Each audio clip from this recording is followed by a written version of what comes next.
enclosure things. He brings this to me one Christmas. Farnham would show up with these weird things.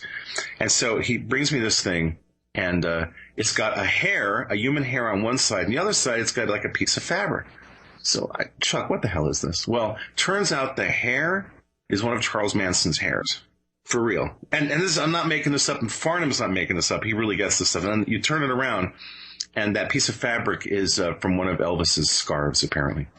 So I have Elvis's scarf and Charlie Manson's hair together on a piece of lucite. Yeah. How many paranormal internet radio show hosts can make such a claim? That would be only me. That's it. That's why we're unique. Between paranormal delis and Charles Manson's hair, what could you ask for, ladies and gentlemen? How do we even get here? What we're you know, this is such a detour, man. That's ugly. I'll tell you what. Let's kind of focus, as we were trying to do with Ray Stanford a couple of weeks back.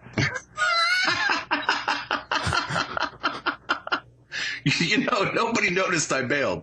Well, actually, a couple people commented and said, "Gee, David got really quiet after that. After Ray freaked out." Yeah, I got quiet. All right. Yes, you disappeared. You vanished. Yeah. Well, sometimes if you have nothing nice to say, just don't say anything at all, right? That's what I did. You know what it is? If we could focus this guy, we could have a really interesting discussion about this. I've had fascinating discussions with Ray one-on-one on the phone, all right? So let me be just straight about this. I've had some great discussions with Ray. He's a fascinating character. I thought he was going a little off tangent in that discussion. I'm at a point now where, sometimes it is just easier to let somebody talk and just to pull back. It's like the Billy Joel statement, don't take what from anyone. Well, it's not even that. It's just, you get to the point where, all right, the guy's got content that's pouring out of him. Just step back and let it happen.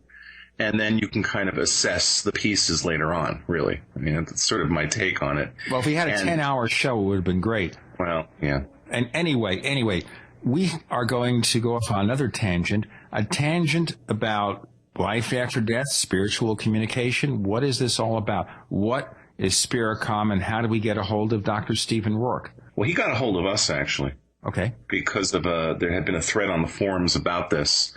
Some people were curious about this. And somebody came on and basically started bad-mouthing Rourke because he feels that, I think, and we'll determine this in the discussion we have with him and just coming up in a few moments, but it looks like he determined that this Sphericom thing was silly and it was a bit of a sham. At least that's what I get from reading some of his materials. So we'll find out whether or not that's the case. But then he got attacked on the forums by someone who is a proponent of the Sphericom thing. So he got in touch with us about that.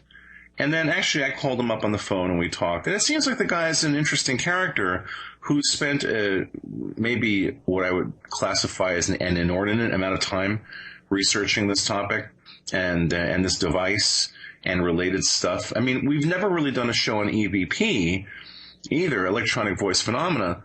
And it's a really interesting topic that I've had some concerns with. Though I think, with this episode, we can actually get some real meat on the table about this and whether or not the possibility of capturing some sort of communication like that, some sort of voice communication from the continuum is even possible.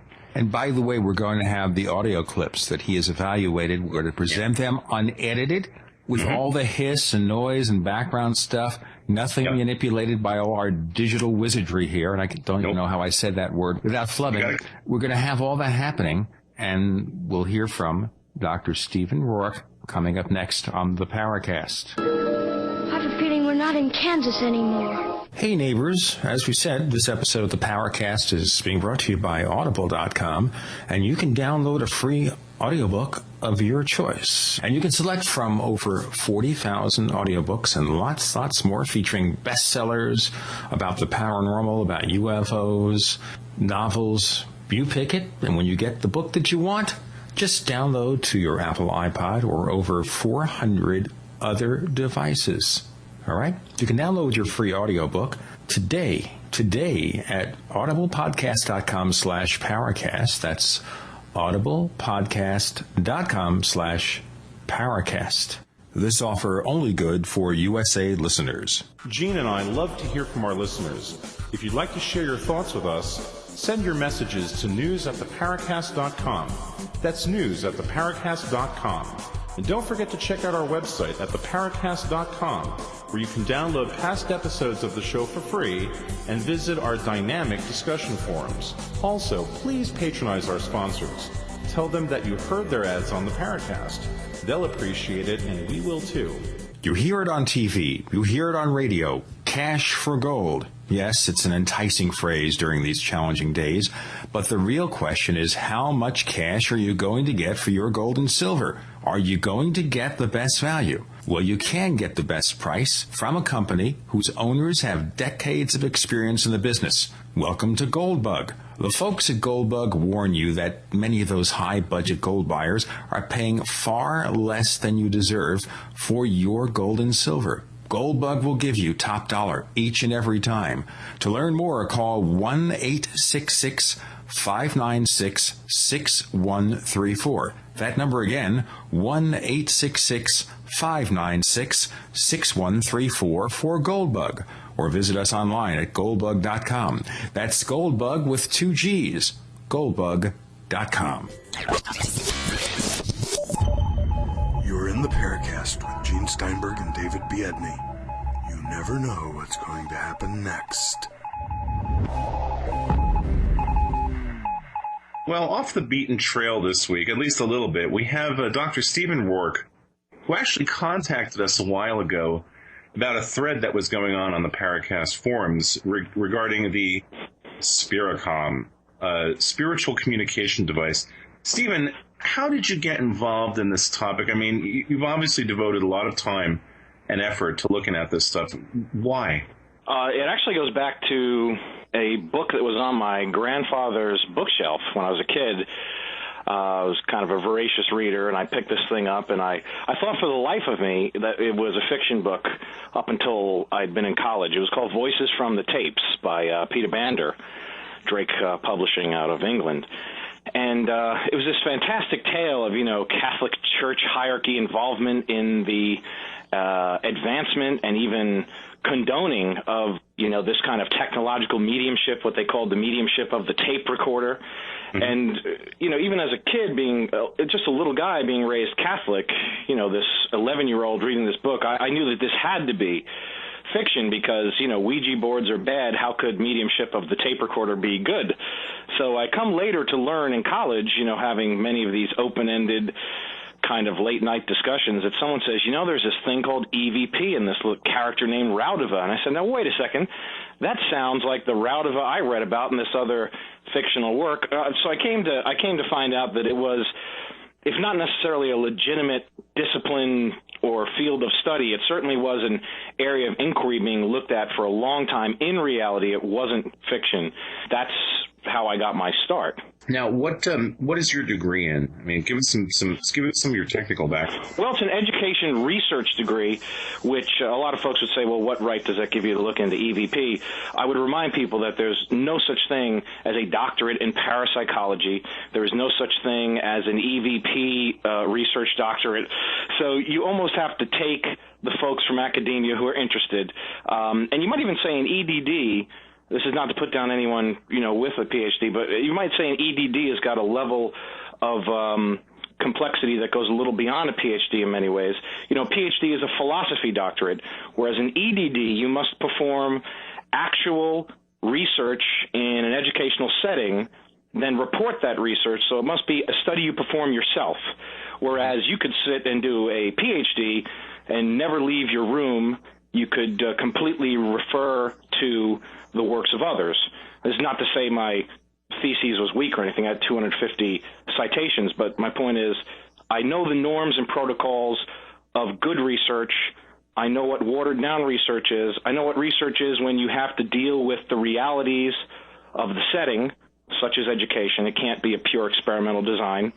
So I take what I know about research design and the scientific method, and I attempt to apply that to something I'm interested in, namely EVP and the ultimate extension of EVP, the Spiricom story or mystery, which is often referred to as the best case example of real-time communication with the dead, which, if you think about it, is the point of EVP according to most of its advocates.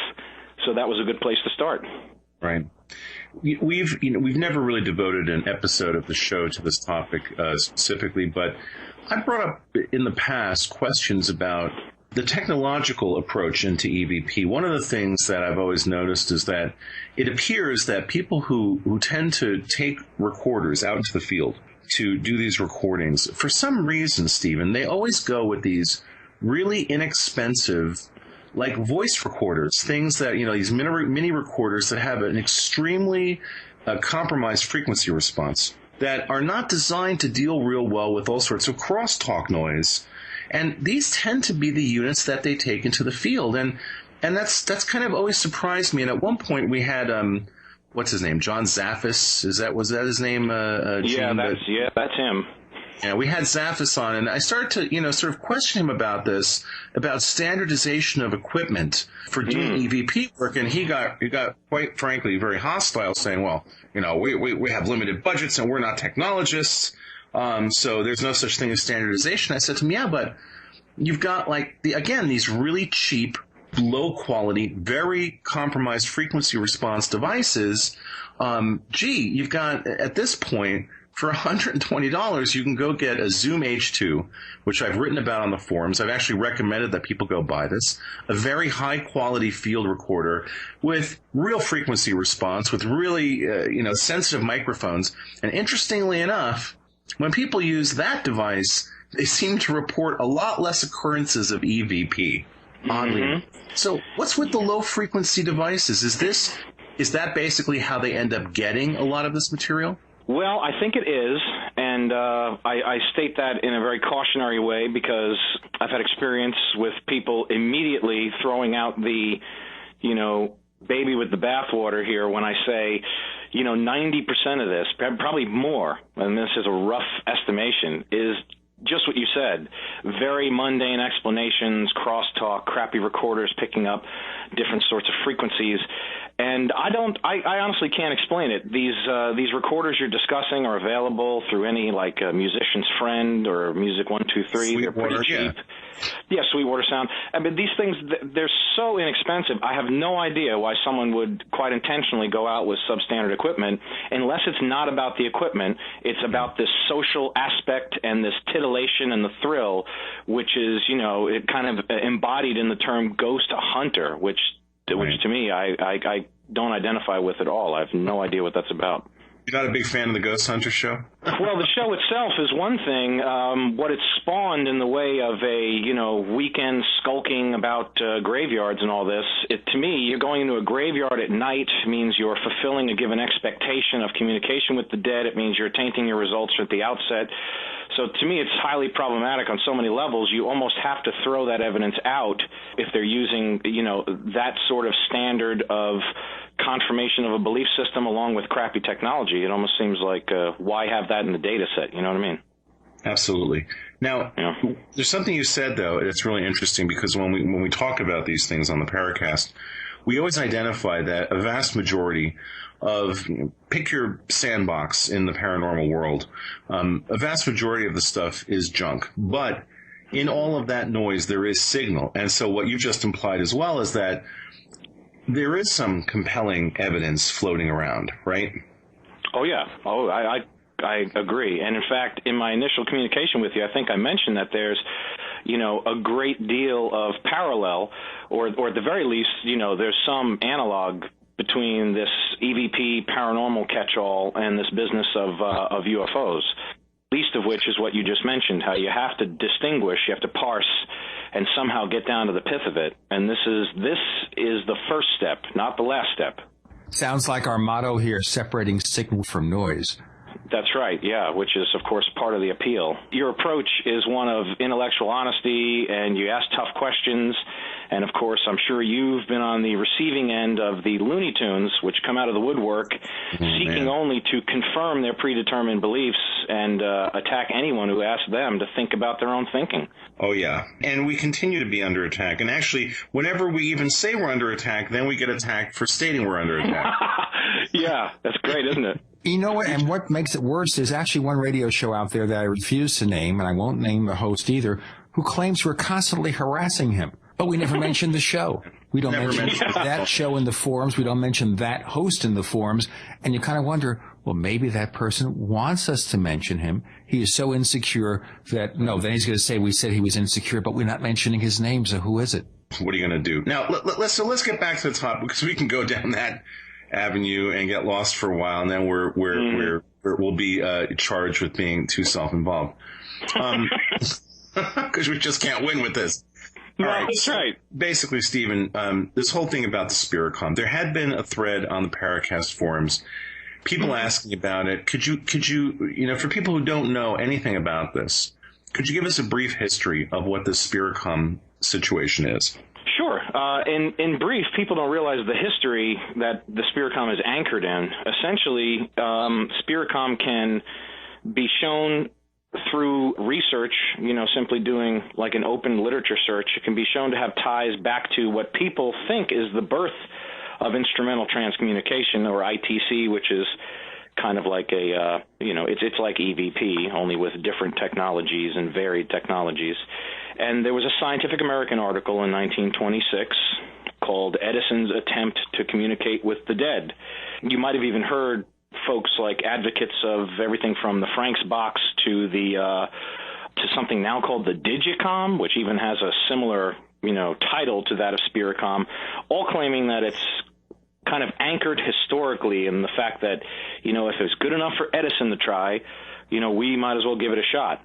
And the founders of Spiritcom actually, stated this quite explicitly. They said that, Edison's attempt to communicate with the dead legitimizes our work to some extent. Now, Edison's article, people don't realize, reporters back then, even in 1926, met the same deadline pressures as everyone else. This article came out around Halloween, so the picture I get from a careful read of the article is not actually, that Edison was building a machine. He was stating things in hypotheticals and what-if responses, and the reporter probably framed the article in such a way as to have an appeal around Halloween, because mediumship back then was, spiritualism was all the rage. Right. Yes. So keeping that in mind as we go forward, it's that kind of shoddy research which underpins Spiritcom. They also referred to the works of Raudova, which is, we haven't gotten into that, but the Raudova research is highly problematic in many levels. So Spiritcom actually, from about the mid-1960s to the early 1980s, research on the development of a technological means of communication with the dead. So this is beyond Ouija boards, and they were hoping beyond mere cassette recorders. This research was conducted by the Metascience Foundation Incorporated.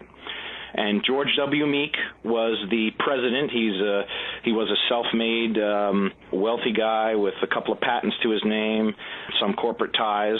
And William J. O'Neill, a self-described psychic and electronics engineer, supposedly developed a device that facilitated two-way conversation with the dead. They called it Spiritcom, for spirit communication.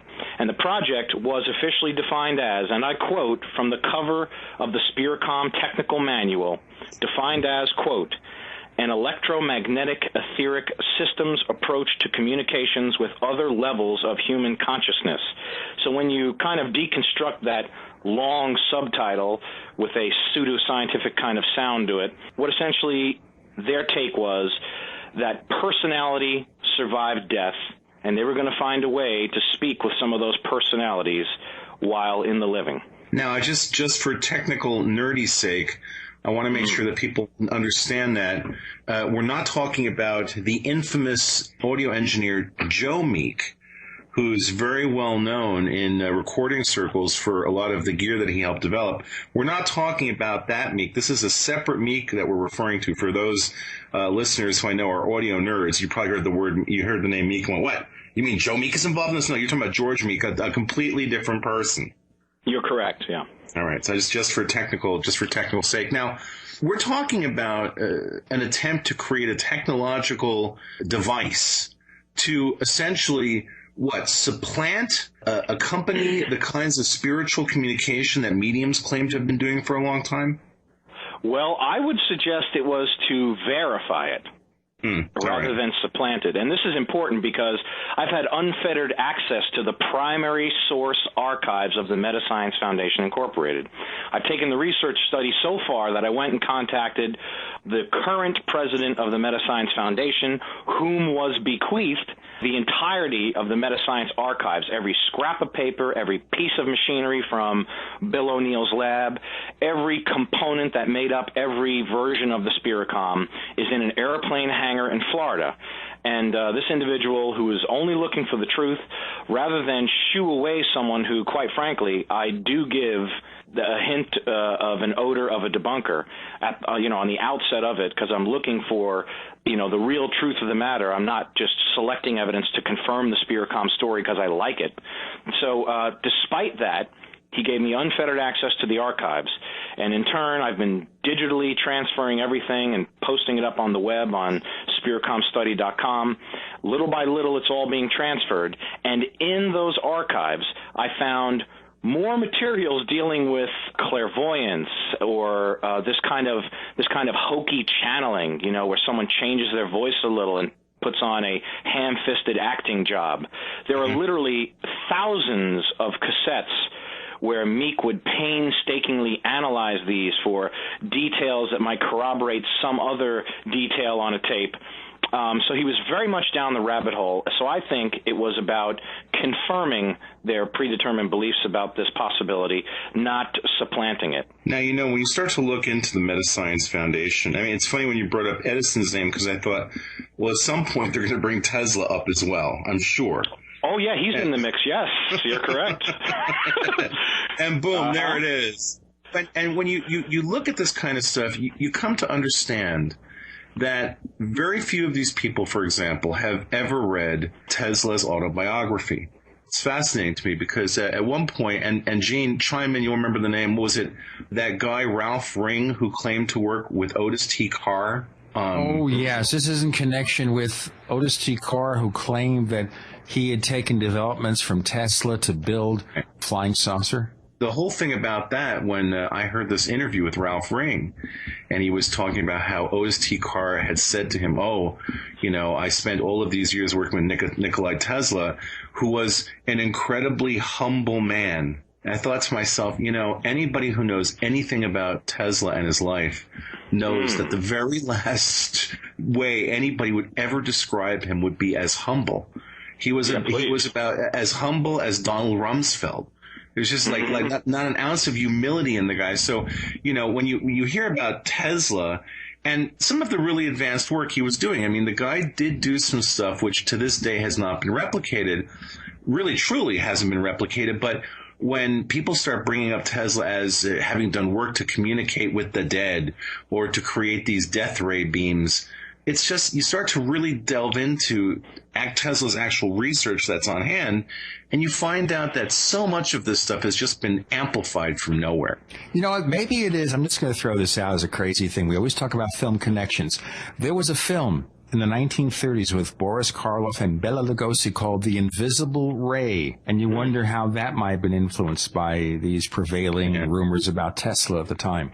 There does seem to be a bit of programming of the public mind by some of this science fiction. It's absolutely true. It's interesting how it plays in. So as far as this Spiricom device, what kind of technological underpinnings are they claiming to this? How did this thing supposedly work? It was essentially quite technologically black box.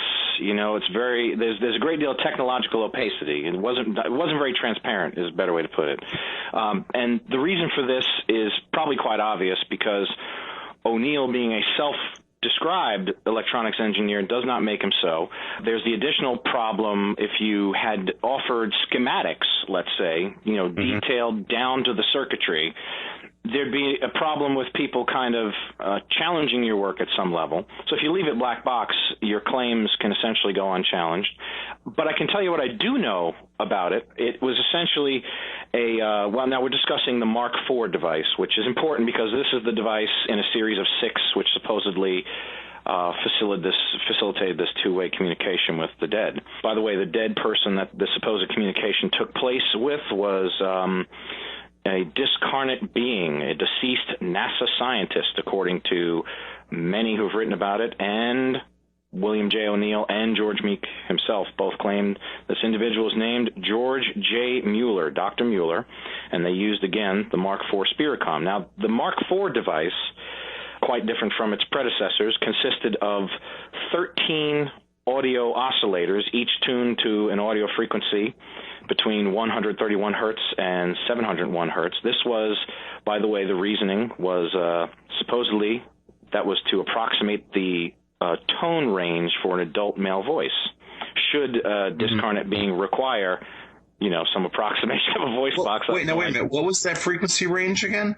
Yes, I'll give that to you. It was each tuned to an audio frequency between, so this is, again, a span of 13 intermittently spread between 131 hertz and 701 hertz. That's all very low frequency. They were claiming that this was the sort of nominal frequency for a male voice.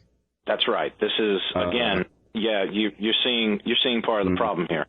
Yeah, no, that's way too low frequency. When you talk about the mid-range tones of a human male voice, we're getting into the 2 to 4 kilohertz range. That's way higher. You're talking about stuff that's, well, that first frequency is you're getting down to something not quite what a subwoofer would be hitting, but you're getting into pretty low frequency stuff. Certainly not what I would consider to be within the range of a normal male human voice. Maybe it is, David, that when you die, you become a bass in terms of your... That's right. Everyone goes Barry White, yeah. Okay, you become Barry White. We all die and become Barry White or Isaac Hayes.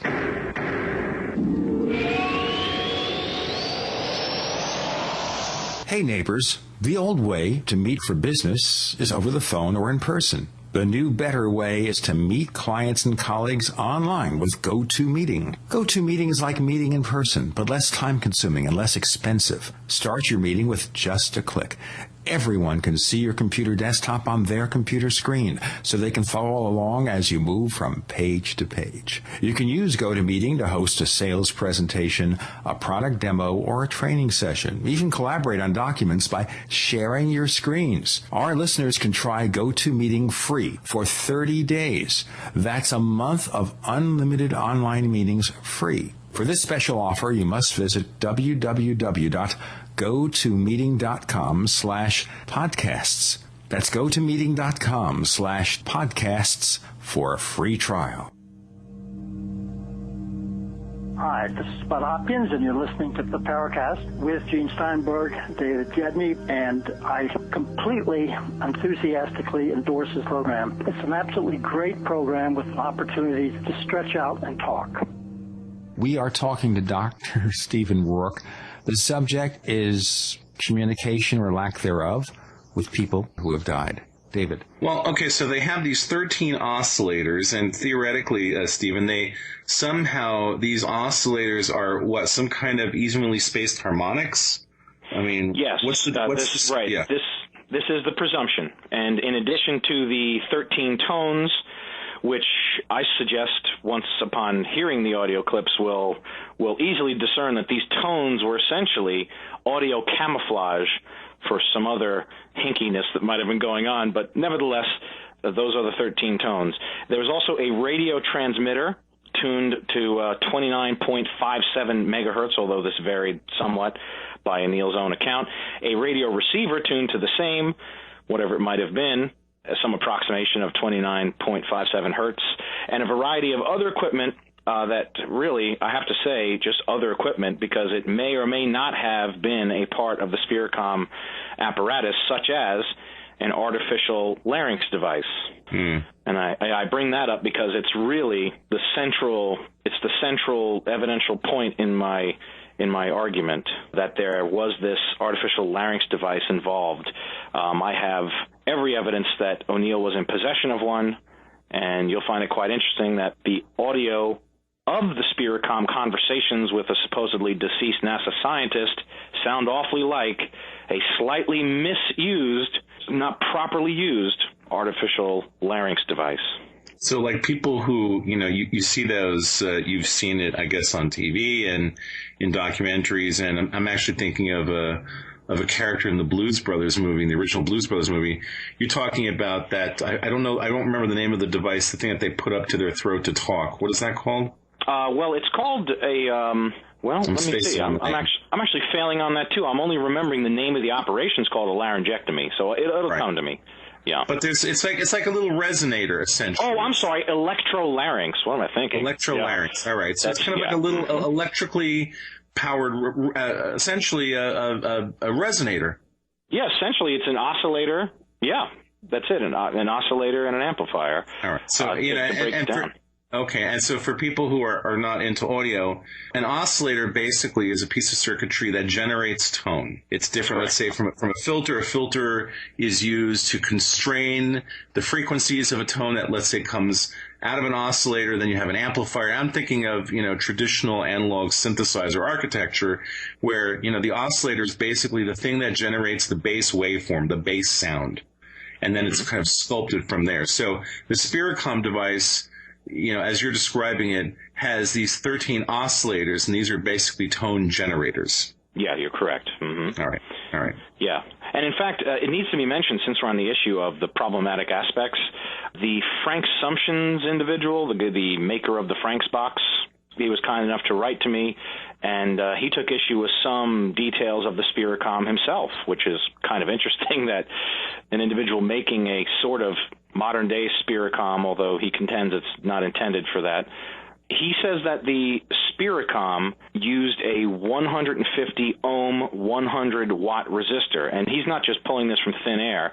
You can hear on the Spiricom tapes that O'Neill is having this conversation, being advised by the deceased NASA scientist to use these particular components. And Frank Sumptions says that this doesn't make any sense, and I quote, "As Spiricom was presumably transistorized, you wouldn't need a 100-watt resistor. It would be as big as your arm if you did." Stephen, you do have a whole collection of audio recordings that you assembled for us that cover some of this, and maybe at some point in time here we can start to listen to this and get a perspective of what's really going on. Yeah, you know what? You're correct to remind me of that. I often, and you guys probably have this happen to you too, you think a lot of people know things that maybe they necessarily don't because you spend a lot of time with it yourself. Right. And I don't think the folks maybe know the supposed claims of George Meek and, who this Dr. Mueller was. So if we listen to track 1 now, we could perhaps anchor the remainder of the conversation in that context of hearing George Meek himself, again, the founder of Metascience. You can hear him introduce the Spiricom device itself and the audience to Dr. Mueller. In 1981, my colleague, William O'Neill, and I had more than 20 hours of two-way voice communication with the American scientist, Dr. George Jeffries Mueller. When we talked to Dr. Mueller via electronic equipment in 1981, he had died and been buried 14 years earlier. Yet it was Dr. Mueller's astral or etheric body with which we were talking. His superb mind, memory banks, personality, and soul were just as alive as when he had been directing a large staff of scientists in the U.S. space program. Yeah, so that was George Meek introducing the Spiricom itself from a documentary and almost publicity reel they had sent out, introducing Dr. Mueller. You heard the direct mention of how he's, the same Mueller that headed up a space program, and the folks heard the claims. Those are the claims of the Metascience Foundation, and those are the claims that were publicized at a 1983 Washington Press Club event where they unveiled to the world the claims of Spiricom, and actually track 2 will present to folks about a 1-minute selection from what was called the Spiricom promotional tape, which was actually handed out on long play LP format to the press at that Press Club event in 1983. So folks could then hear what this Spiricom tape itself, the supposed two-way communication with Mueller, sounded like. No, I just turned the TV camera on, sir. What did you say, William? I said I just turned the TV camera on. Oh, very well. You never know, Doctor. Yes, I understand, William. All right, now, very well. Now let's get on with this. What I suggest, William, is that we disregard this audio project. Audio project? Yes, in your words, Spiricom, and get on with the television aspects. see. Yeah, I see. How much better it would be not only to be able to speak, but to visualize the subject you were speaking to. You understand, William? Yeah, I understand. Just a minute, sir. Just a minute. So that was actually what I believe was newly discovered Spiricom audio, because the clarity is highly advanced over like the Spiricom stuff that's available on the web ordinarily. Yeah, I was saying to David when I first previewed this, and I guess you'll recognize the connection because David and I remember those years. Maybe I do more than he does. Peter Frampton. Yeah. Well, what do you mean you more than me? Listen, I owned an Electro-Harmonix Golden Throat resonance box, and basically the idea behind that, and what you're referring to is the Peter Frampton talking guitar. And really what that is about is you have a device that's essentially a high-frequency driver, takes the audio that comes in this case Frampton's guitar, breaks it into a few different frequency bands, pumps some of those bands' audio up a plastic tube into the human mouth. The human mouth then becomes essentially a resonance chamber, and that gets spit back out and amplified. That's right. The oral cavity then does all the modulating. Right. Yeah. Right. And so what that Spiricom thing sounds like, you have this I'm not going to guess what frequency that carrier signal's at. You have like this bass carrier signal that's essentially being modulated. It's being amplitude modulated by what is actually making the voice. And that actually is an audio technique that in its advanced form is called vocoding. Essentially. I mean, that's what we're talking about here. They're claiming that this is essentially someone speaking from beyond the grave. Now, an interesting thing I just noticed about that one clip, and some of the other clips I listened to, Stephen, it seems to me, and correct me if I'm wrong, but the supposed disembodied voice never seems to be talking at the same time as O'Neill, right? Oh, yeah, you're correct. In fact, in in all of the hours from every possible variety of source, I'm talking VHS cassette, broadcast 1-inch reel, reel-to-reel, audio cassette. I've analyzed every possible version of magnetic and other media that's come my way, and I have yet to hear those two voices speak at the same time. The only time they speak at the same time, I'll have you note, and I did provide an example for the folks who say, oh, there are times when they speak simultaneously. The only time that occurs would be, let's say, track 8, where it's from what I call the new Spiricom audio, where it's quite clear that O'Neill and Mueller complete each other's sentence. They complete each other's sentence, possibly speaking at the same time. Well, that, of course, that argument is false on its face if you have a device which is activated by the proximity of O'Neill's voice. Or if some of the researchers are correct, like Dr. David Rivers, who replicated the Spiricom effect using an electrolarynx device in front of his lips, this would have been easily done by O'Neill by simply moving his head slightly left toward a microphone, then slightly right, and simply mouthing, again, this is not to make any vocal utterance, it's simply mouthing what he wants to be spoken. And again, that audio droning you hear, which is quite grating, that would drown out nicely in the background of 13 tones. So we should listen to number 8 now, right? Yes, we should. Okay, here's number 8. Well, I'll tell you what, sir. Why don't I shut the system down, switch over to this other RF generator, and see if it's stable now, sir.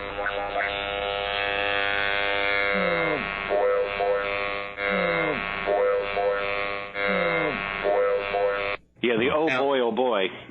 It sounds there, and I'd have to be looking at this in a piece of audio editing software where I can actually see the waveform. But it sounds like what's coming on the Spiricom is almost an echo of what he's saying. Yeah, it could be, but I'm actually contending that O'Neill's setup would have had to have been one where the electrolarynx device was poking out or somehow set up freehand in front of him, and he would simply have to turn his head left to speak and then right to put his lips in proximity of the electrolarynx, and use his oral cavity, again, as a modulator of that grating buzz everyone hears, thereby making the Spiricom voice effect. And what's important to know is that O'Neill was a ventriloquist. This is a point that should not be wasted on folks. I have this on good authority by O'Neill himself, by Meek. Oh, yes. By Meek in his own book, Attend Your Own Funeral, I believe it's called. And, of course, O'Neill's many discussions of his days in Cincinnati doing a children's show with puppetry where he would use his ventriloquist skills.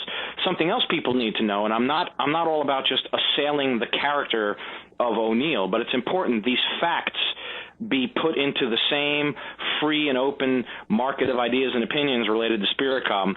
O'Neill was also a schizophrenic. So what we have is essentially a schizophrenic with a ventriloquist skill set making these claims while in possession of an electrolarynx. I can document everything I've just said, and it is documented on SpiricomStudies.com. By the way, we do have a link to SpiricomStudies.com with your name. So those of you who check on the Paracast.com site, just click on his name and you get the information.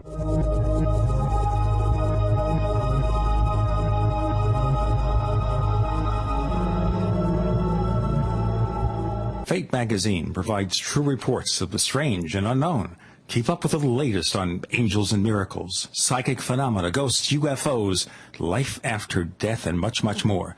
To receive your free issue of Fate magazine, call now at 1-800-728-2730 or visit their website at www.fatemag.com. That's 1-800-728-2730 or www.fatemag.com. What are you waiting for? Your fate awaits. You're in the Paracast with Gene Steinberg and David Biedny. You never know what's going to happen next.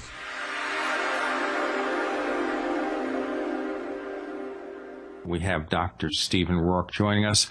We're talking about Spiricom, and even though it sounds like these people just fell too much in love with the vocoder, the device used by Peter Frampton, they were using No, he didn't use it. No. Frampton didn't use a vocoder. He used a voice box. Okay. Vocoder's a different device. Sorry, Gene, I have to go a little technical on you. Well, whatever. And I have to say, Stephen, by your description of O'Neill, sounds like he'd be really fun at parties with a few drinks in him.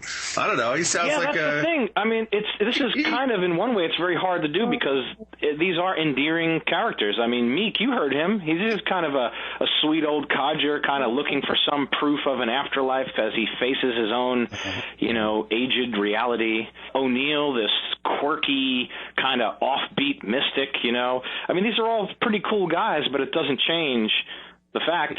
Well, let's get right to the heart of the question here. I mean, so they claim that they're in communication with this deceased NASA scientist. Mm-hmm. Okay, that would mean that NASA scientists like Mueller would have had a good number of friends and associates. So it would be then fairly trivial, I would think, or straightforward to get some of those associates to sit in front of the device and to have Mueller reveal things that only they and Mueller would know, right? They did this, right? Well, unfortunately, no. What happened was Meek had never actually spoken to Dr. Mueller himself. O'Neill and O'Neill alone had the ability, while alone, I'll mind you, to communicate with Dr. Mueller. What O'Neill did to create some sort of like an evidential standard, to demystify this and say it's all true, was he took down some details from this discarnate voice claiming to be Dr. Mueller, who you heard introduced as someone who headed up a space program and all this. Took down some details, some phone numbers of people who were his contemporaries and associates, and John G. Fuller, the author of The Ghost of 29 Megacycles, about the Spiricom story, who many probably heard from the Betty and Barney Hill story. He also wrote that book. He's kind of in the business, or was at least in the business of creating, cottage industries out of these paranormal stories. John G. Fuller noted that these were confirmed, but only some of them, and few of them in the presence of anyone other than George Meek while alone. I also have you note, I have cassette after cassette. I'm not kidding you. There were hundreds of cassettes of phone calls recorded with George Meek. George Meek he almost had like an audio cassette fetish. Everything he did, the guy was taping. So I have very mundane calls, very intense calls. I have phone calls documenting every aspect of this guy's life. I have audio room recordings of when he'd have a conversation with his housekeeper, but no cassette yet. Now, there's a few boxes left to go, but no cassette yet of these phone calls confirming the information given to William O'Neill by this discarnate voice. So basically he was like Richard Nixon. He taped everything except the 18 and a half critical minutes. You took my joke. I was going to say that was my joke, man. I was going to say he was Richard Nixon's bridge partner. Now, that was my joke. Oh man. Now here's the thing, Stephen. You actually brought up a really interesting name. Mm-hmm. All right. And in reading some of the stuff that you sent us ahead of the show, so John G. Fuller is known for a number of books around these topics. There is one book he wrote that I'm particularly taken with, and I've talked about a lot on this show, which is Arrigo, the Surgeon of the Rusty Knife. Now, this is a case I know something about, and I'll say this to you, and this might now color your view of the Paracast, but for my money, personally, Arrigo is the most compelling paranormal case of the 20th century. All right? And I don't know what your own stance about it is, and this goes even beyond Fuller's book. Having grown up in South America, and people who listen to the show know this story. Well, I don't. Go ahead and tell me. Well, the very short version of it is right after I moved to Venezuela. I grew up in Venezuela. My father worked on newsreels down there. That was the industry he was involved with when we first moved down. We moved down in 1974. My father, among the many newsreel pieces he created in 74 and 75, one of them was about faith healing. Let's remember, Arrigo died in 1971. So in 74, this was still relatively recent. And there was a whole spate of people who basically were bogus faith healers that were sort of taking the momentum that Arrigo had created with what had been going on for 20 years of his situation, which is extremely well documented. And again, this has absolutely nothing to do with Fuller. Fuller wrote the definitive English book about Arrigo, but the Arrigo case in South America, very well known. And again, we've specifically on this show talked about this, and in fact had on a guy who had gone down to Brazil to research the most recent supposed incarnation of Dr. Fritz, this soul that supposedly guided and worked through Arrigo in a more contemporary vessel, as it were. And that's a whole other story. We had this guy, David Sonnenschein, on, who went down, married a Brazilian woman, spent time down there, befriended Arrigo's sons, his family. The Arrigo case is almost really a completely standalone piece. Getting back to my father had done a newsreel item about these bogus faith healers, and as a counterpoint to basically debunking these bogus guys, my father went and found a few of the people who had been cured by Arrigo who were living in Caracas and interviewed them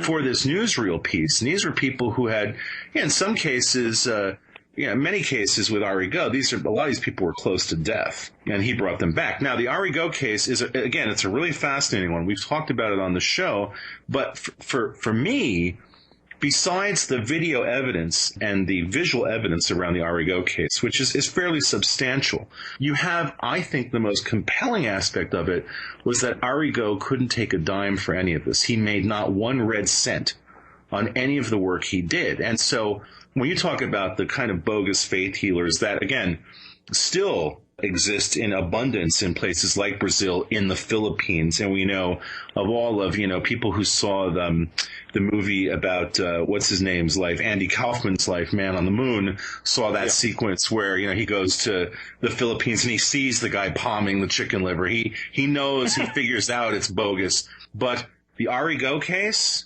is absolutely, in my opinion, and not just my opinion, this has been, like I said, this is one of the best researched paranormal cases of the 20th century. The reason I bring all this up, Stephen, is that, I don't want to get whatever Fuller did research-wise and book-wise around the Spiricom device, if you have issues with that, that's fine. I really want to make sure that doesn't bleed into the veracity of the Arrigo case. And again, I don't know what your feelings are about the Arrigo case, but Arrigo, before any of the American press heard of him, before Fuller ever heard of him, this was a very beloved, respected man in South America. I mean, he did something amazing. And again, it's to this day, we still don't understand what happened. And I'm not going to use Arrigo to support the idea that faith healing is necessarily a real thing. But in Arrigo's case, there definitely seemed to be something going on. Well, to be very clear, making a cottage industry of something is not necessarily a bad thing. I was just stating that was really his druthers. That's what he focused upon. Secondly, there are some pretty interesting entangled associations between Fuller, Meek, and an individual named Andrija Puharich. Well, that's another really interesting name that has a lot of... And I just wanted, if I could just quickly defend that Fuller connection to the work, why I state it kind of with a question mark at the end. It's quite interesting that, we'll get into Puharich perhaps later or in a moment, but I think it's important to notice that an affiliate of George Meek had a documented association in this Arrigo case. That affiliate was Fuller. There are entangled associations. For example, in the Puharich autobiography, actually, it states that he collaborated. This is Puharich making this claim, that Puharich collaborated on a book with John G. Fuller called Arrigo, Surgeon of the Rusty Knife. Right. And the reason that's important is because they're down there in South America where there are RCA, NASA connections, other corporate connections.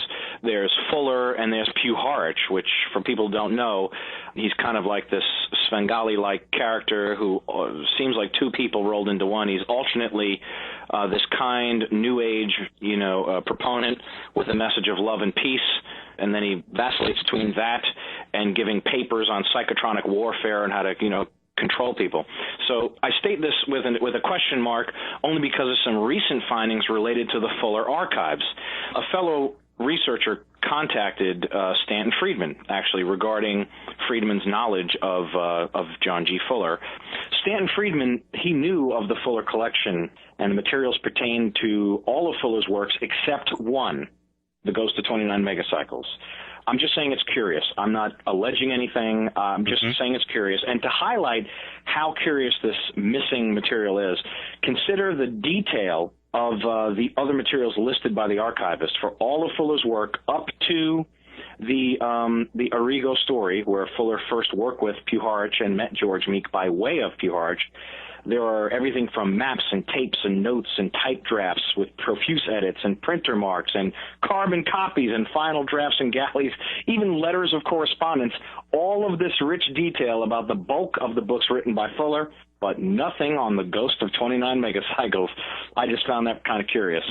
So I have to throw it in the mix in case there are future findings related. Well, was this stuff just yanked out then on purpose? I don't really understand. I would have to see the archives myself. I don't understand how that would be missing unless it's something that his wife, who again gave these materials to the Gottlieb Archive Research Center, if she had some reason redacted the files, that would explain it. I don't know what her motivations would be, though. I didn't follow up on that yet. Actually, I have no intention of doing so. Yeah, this is it's really interesting. Puharich is a very enigmatic and odd character. And, yeah, to say the least. Yeah, I've actually been in touch with his son, who lives in the Netherlands. We've been thinking about having him come on the show and talk about some of his father's work, but yeah, his involvement in the Fuller thing, in the Arrigo case, a little strange, Yeah. A little odd. But then he was getting involved with some odd things, and it sounds like this is confirmation of that. Yeah. Getting back to the book that Fuller wrote about the Spiricom stuff. What was his take? Did he think there's some veracity to this in this book? Well, you know how Fuller wrote. He wrote with a kind of a suspension of disbelief. If you ask me, he didn't write in a way that was very academic, and this is not to pick on him. He was a great writer. I'm just stating a fact that it wasn't a dispassionate analysis. Let's put it that way. It was written like a popular pulp novel or adventure story.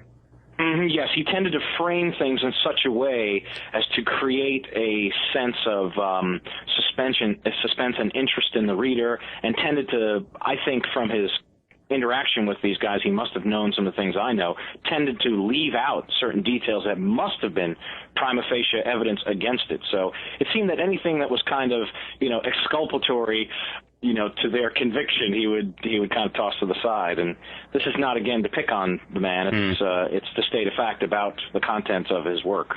So maybe the implication here is that he wrote a book to sell books, not necessarily to do investigation. Yeah, precisely. This is what I'm saying, that it's the Spiricom mystery, quote unquote, is assailable on the evidential level, and that's not too academese for anyone to understand that it's got a lot of evidence, and when you check it even beyond a cursory search, it tends to fall apart under its own weight. I mean, there's a lot of evidence. To coin a phrase, it's kind of researchable in that way, but the evidence itself is highly problematic. We have Dr. Stephen Rourke, and we're talking about communications from the other side, fact or fiction or who knows what. We'll have more on the other side of the Paracast.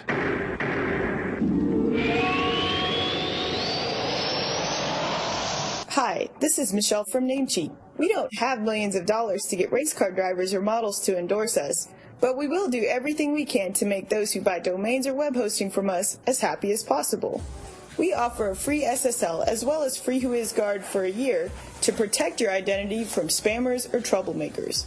We won't bug you with obnoxious upsells when you check out or in your inbox.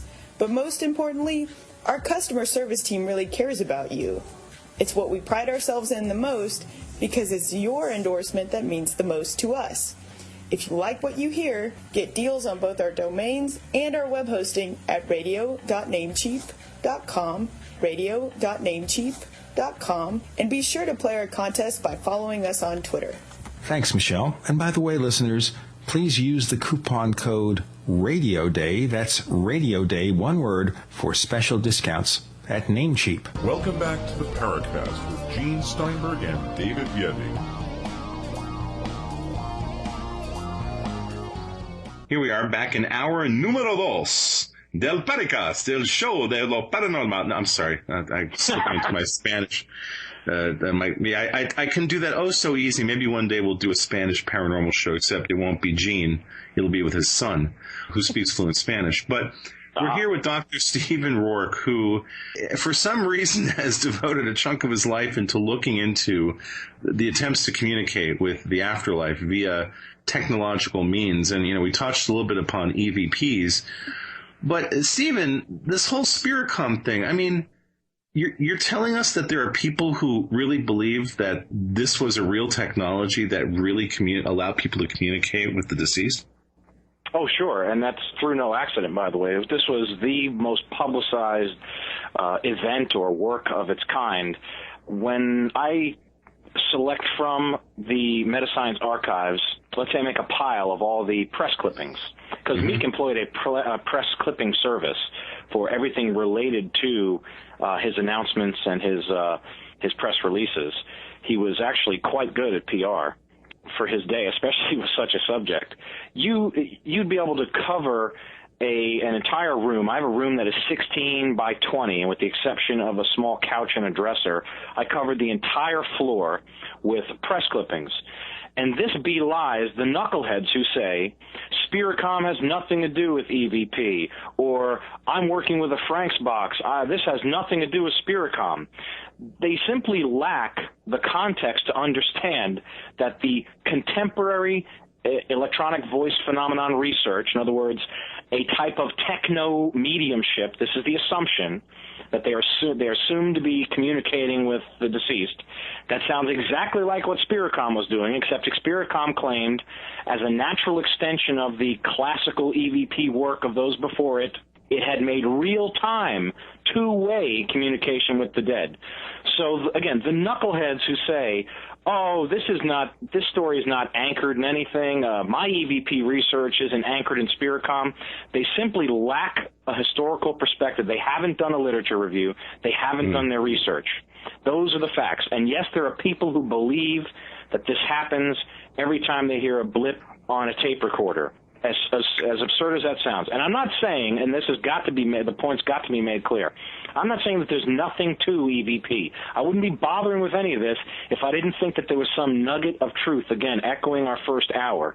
There is some signal in that noise, and I think it's worth parsing. I think it's worth separating the wheat from chaff. And the first thing you got to do is throw out the nonsense. And since this is essentially the foundational case on which the modern EVP mythos is built, if it needs to be deconstructed, it ought to be replaced with someone who's proposing and following best standards, like David Roundtree, for example. Well, and maybe look at that for a second here. What do you consider authentic research with authentic evidence? Well, in my proposal of best evidence standards, I also include some corroborating measures for, let's say, audio ITC, instrumental transcommunication, evidence gathering. And a big part of that is to revisit the rating system everyone's using. You know, this Konstantin Raudova character, which, if folks don't know, he was this Latvian psychologist, a Jungian, I believe, who recorded thousands of these EVP snippets. And because he spoke 7 languages, he was able to find some anchor in those other languages. He even called it polyglot. And using his 7 languages, he would find a way to claim that these snippets of sounds approximating vocal utterances on audio tape were multilingual electronic voice messages. So here's like the first problem, right? I mean, if you just look at that and his rating scale, people are running around using the Raudova rating scale, which I think seriously needs to be revised so that there's some gold standard. By the way, there isn't even an agreed-upon definition for what EVP is. How about we start there instead of getting all fancy talking academic? Just start there. We don't have a definition of what EVP is. And then, of course, you have the way of gathering it. That's problematic. You've got the issue of is it a raw ambient recording, or was there some noise intentionally inserted to, I don't know what the claim is. Often white noise is given as a frequency for which the spirits can modulate, and it's all of this pseudoscientific nonsense. Obviously, adding white noise to your recordings is not going to make any EVP clearer. We have all these issues. That is essentially what I'm saying needs to be revisited, and that's what I would consider some good research if someone just started thinking about that. How about we start there? Right. And I think it's important to state that in the case of anybody who's thinking about doing what any of us would consider serious EVP research, we have to start with the baseline of only deploying field recorders that are full frequency range, like a Zoom H2, that have no moving parts, that are fully solid state, so there's no problem of mechanical noise pickup inside of the microphones, and having at least 3 of these devices in the same space recording at the same time with some sort of a clapper as a synchronization lock, so that you can see if these things are being replicated in all 3 devices, or even see if there's an ability to create a 3-dimensional spatial triangulation of where these things are occurring in a room. Just that alone, for me, would be a baseline, a technical baseline standard, right? Just that. And, when we had Zaffis on, he said, well, people are doing this with limited budget. 3 Zoom H2 recorders are together, I think, about $400. All 3 of them. Yes. Okay, also... Probably less, by the way, if you bothered to call and ask. Well, actually, you know what? You could probably call up the guys over at Samson Tech who market Zoom, explain to them what you're doing, and they probably would give you a break. In fact, I know if anybody was ever serious about doing this, folks, call me up. I know the guys over at Samson Tech. I could arrange a deal. Okay, let's start there. But then again, we also have to deal with the fact that when you're grabbing that audio, in the case of, let's say, the Zoom H2, you can be grabbing, that thing has 4 mic capsules in it. It can grab the equivalent of a 360-degree field. It essentially can capture surround sound. That's right, it's Omni. Yeah. It's omnidirectional. It's got these 4 mic capsules, and that audio has to be saved as a WAV file uncompressed. That's no right, MP3, yes. No compression. And guess what? There is no one except one person, and mind you, he doesn't get as much attention as he ought to. Wonder why. There's only one person I know of. If there are others, they ought to get in touch with me via the email offered on spiritcomstudy.com. But David Roundtree is the only guy using this level of technology, and he's derived at very different conclusions. Now, I'm not going to state his conclusions, speak for him. He's a guy you ought to have on at some future point. But his findings are very different from the weekend graveyard skulkers. Very different when he takes this kind of serious approach. I just remember one other thing. Additionally, if you're really serious about doing this, folks, even use the Zoom as the capture device, but forget about its built-in mic capsules. Go ahead and invest in some Earthworks high dynamic range real microphones for scientific work. I mean, if you're going to do this, you want to capture. I was just teaching this to a class just the other day. The old term, and none of these kids had ever heard of it, GIGO, garbage in, garbage out. When you're in the acquisition mode, acquire the full bandwidth of data as possible, not some compressed, compromised version. And if you're making statements about EVP and you're trying to capture EVP material, this use of these like little vocal transcription recorders, like the ghost hunters guys do on TV, is just preposterous. It's ridiculous. And oh, by the way, hey, TAPS guys, would you please frickin' learn how to use the normalization mode in your audio software, you morons? All right, I'm sorry. Yeah, I know. Rant over. Like they could use Audacity and use that. I mean, you don't even need fancy software. It's true. By the way, ladies and gentlemen, Audacity is an open source audio editing program, Mac OS, Windows, Linux. So whatever your poison, you can download it and use it. That's right. Yeah. Mm-hmm. Yeah, get some real chops, guys. The only reason I brought this up is because first you brought up Zaffis, who immediately when I think of the guy with the devil dolls and the possessed objects and all, I'm sorry to laugh. It really is such a crazy thing. But when I think of this Zaffis guy, his polar opposite would be an individual doing all the things you said. And there's only one guy even approaching that. So again, you're right. All right. That is the acquisition mode is really wanting. Let's put it that way. I'm going to ask you a question, Stephen.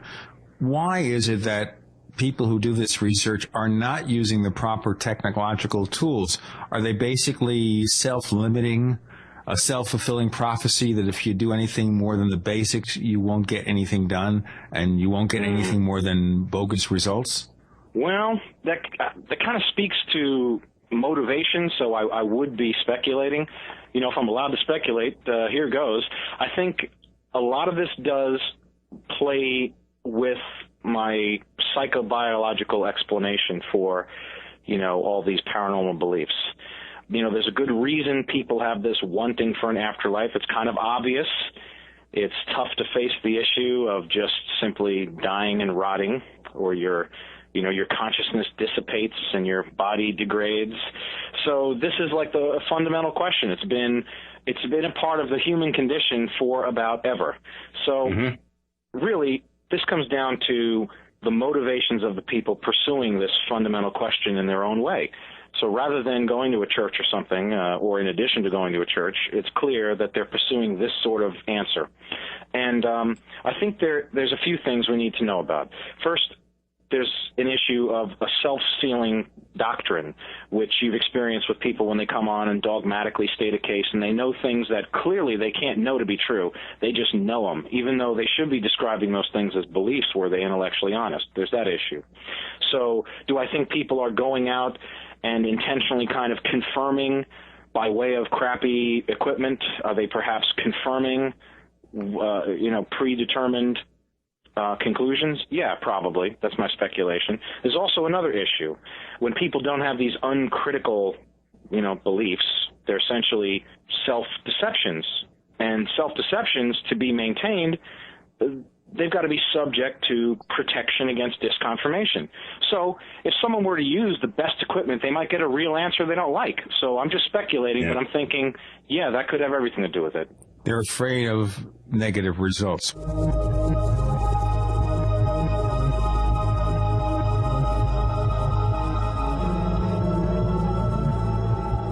You hear it on TV. You hear it on radio. Cash for gold. Yes, it's an enticing phrase during these challenging days, but the real question is, how much cash are you going to get for your gold and silver? Are you going to get the best value? Well, you can get the best price from a company whose owners have decades of experience in the business. Welcome to Goldbug. The folks at Goldbug warn you that many of those high-budget gold buyers are paying far less than you deserve for your gold and silver. Goldbug will give you top dollar each and every time. To learn more, call 1-866-596-6134. That number again, 1-866-596-6134 for Goldbug. Or visit us online at goldbug.com. That's Goldbug with 2 G's. Goldbug.com. Hi, this is Don Ecker, and you are tuned in to the Paracast with Gene Steinberg and David Biedny. Hey, let me tell you what, you're going to hear stuff here that you probably won't hear anywhere else. Hear that, George Snorri? We have Dr. Stephen Rourke, who is not afraid of negative results. He just wants to know what's going on. Is that a fair assessment? Yeah, I'd say it is, sure. This whole thing about the Spiricom, Stephen. So they come up with this one guy, Mueller, who they claim they're communicating with. I mean, is that it? Did they attempt to communicate with anybody else? Yeah, they were. In fact, it's kind of interesting. There were others. In fact, the first person O'Neill had supposedly made communication with via a Spiricom device was not George J. Mueller, Dr. Mueller. It was, in fact, another character who'd supposedly lived in the 1800s. And despite that, this person was using words like robot. Kind of interesting. That's problematic. So, yeah, there were others, but they weren't quite as clear or interesting, and they certainly weren't of the same duration. And as you can hear, clear is a relative term when it comes to the Spiricom audio, with all of this audio camouflage going on with the grating tones and the electrolarynx sound going on. So, yeah, there were others, and quite interestingly, my research has extended, from O'Neill, knowing he's a schizophrenic, by the way. This is documented by way of health records and death certificate of the Torrance State Medical Hospital. Actually, it's a mental hospital, where he died in care for his schizophrenia and some other psychoses. So I decided to look more closely into the area of schizophrenia, and I found that it's common that schizophrenics call these imaginary friends or, enemies or frenemies, these imagined beings around them. It's common for some reason for them to call these folks Fred and Doc. In fact, when the literature states this as a fact, they refer to a longitudinal study of data collected from many psychologists. So for some reason, those two names emerge. Well, quite interestingly, the first person O'Neill had made communication with was named Fred Engstrom, and the second person was named Doc, and then the third was named Dr. Mueller. So Doc Nick was the second. So it seems that he's following this kind of classic psychoses, living it out through this technology. And I can't tell you the answer if O'Neill was perhaps, let's say, if he was in possession of latent schizotypy, like that was awakened or activated by the use of this technology. I don't really know. Schizotypy is, by the way, it's a psychological concept which describes a continuum of personality characteristics related to psychoses, in particular schizophrenia. That's important to mention because there's two schools of thought, that everything's a derangement or there's a kind of continuum. And I think O'Neill was really functional, so he falls on the continuum somewhere. And I don't know if he was driven to madness by this rabbit hole trip or if he kind of was there already and would have been doing, puppet shows alone in his room and just kind of happened upon this technology. I can't answer that. Would be speculation as well. Again, keep coming back to this whole thing about Mueller.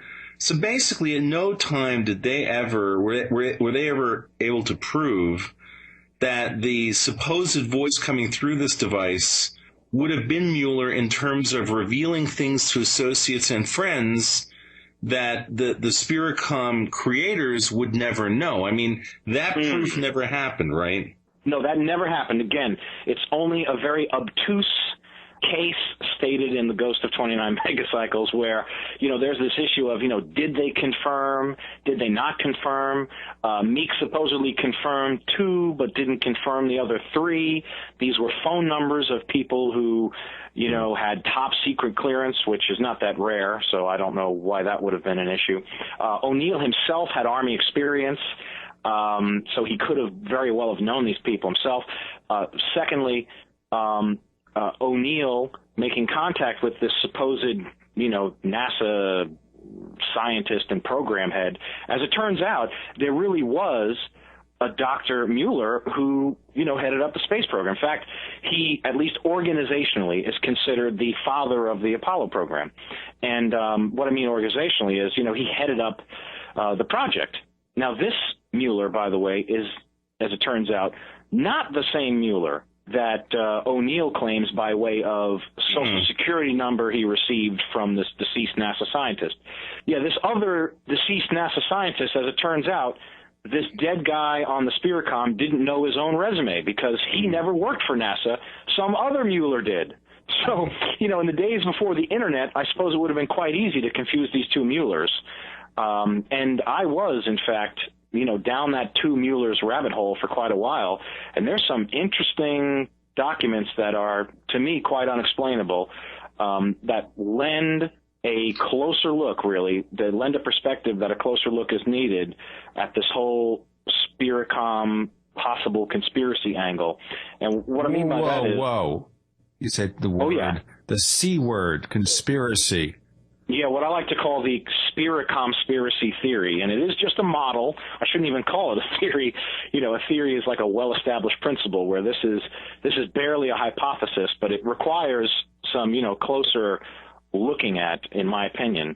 When I decided to take a closer look at establishing the existence of the real George Mueller, performed everything from a consensus record search to tracking down his resume, confirming he did work for Cornell, that he did work for Picatinny Arsenal, that he had military ties. All that's true. And it was also true that the last place he worked, according to, O'Neill and documented in the Fuller book, the last place he worked before coronary arrest was Orange Coast College in California. And I confirmed this by way of the OCC faculty, manual from fall of 64 through fall of 66. Okay, all that's true. The one thing that's not true is that he worked for NASA. And yet you heard in track one we played, George Meek introduces Spiricom and the Dr. Mueller as the same guy who headed up a NASA program, an Apollo program specifically, I believe he said. So this becomes very problematic because there are two Muellers. They even look similar. This is what's really wild, that the two Muellers, if you take a close look at their facial composition and some features, I kind of ham-fistedly used some facial recognition software, and, point for point, it's pretty conclusive. They look similar. Now, I'm not stating they're one and the same. This would not be true. What I'm stating is it's an awfully strange coincidence. Pile on top of that coincidence yet another. George Mueller, who died while working at Orange Coast College, he worked with someone named Dr. Patricia Kubis at the college, a very small college at the time, I'll mind you, with a faculty of less than 100, with a building directly across, not a campus, but simply across a small walkway. They would have simply had to have known each other at faculty meetings and other things like this.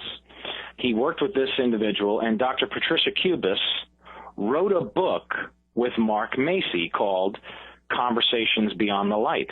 And in this book, they document all this Orange Coast College business, but they never mention that Patricia Kubis worked with this Dr. Mueller. Concomitantly, by the way. I mean, during the same time period. This is not like, she worked there 10 years before he even showed up.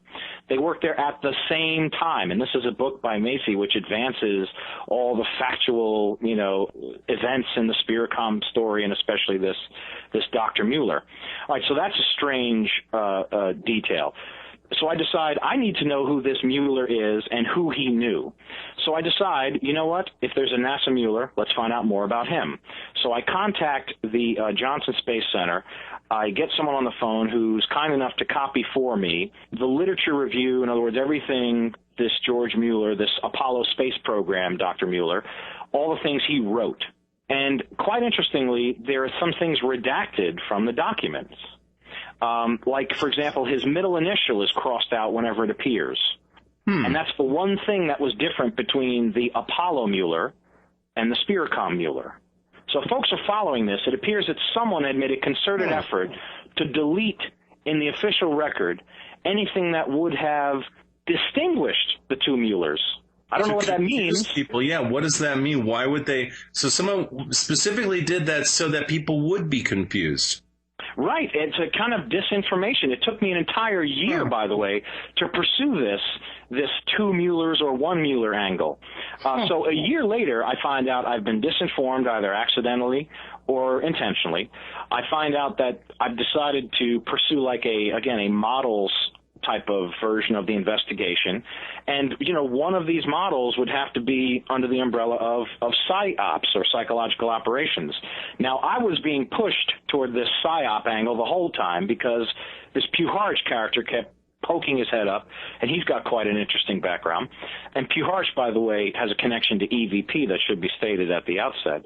This is quite interesting, that this route of a character who was collecting EVP, but kind of dispassionate about publishing a book, him knowing how this could have compromised his professional appearance, let's say. It's interesting that Puharich visits Raudova the summer before the book is released. And almost as if, he was programmed or something, he then is passionate about EVP and goes forward. This is the same, I call this the Puharich phenomenon. When he shows up and Uri Geller's not quite sure who he is or what powers he has, but he leaves a single meeting with Puharich, and Geller knows, he's got everything from, ET connections to the psi abilities. And Puharich was this incredibly charismatic and again simultaneously boring and academic individual. So he's an interesting character. So he pops his head up frequently enough that I would say this guy Puharich has got his fingers in enough of this pie that I think he might have tainted the taste. So that's the look I'm taking. I'm not saying any of this is confirming of any conspiracy. I'm simply stating there is a model I'm pursuing, the Spiricomspiracy model, and it's one that involves a few PSYOP models. One of them, by the way, may answer this strange matter of the Johnson Space Center records, and that one is namely a corporate espionage model, or something akin to like a Howard Hughes type of character assassination model, where someone would essentially connect you to someone of the same name and then destroy their character, so that in the public mind at large, or at least enough newspaper accounts, the mistake occurs where people would believe the George Mueller of the Apollo program was dabbling in communication with the dead. Sounds like something right out of an Orwell novel.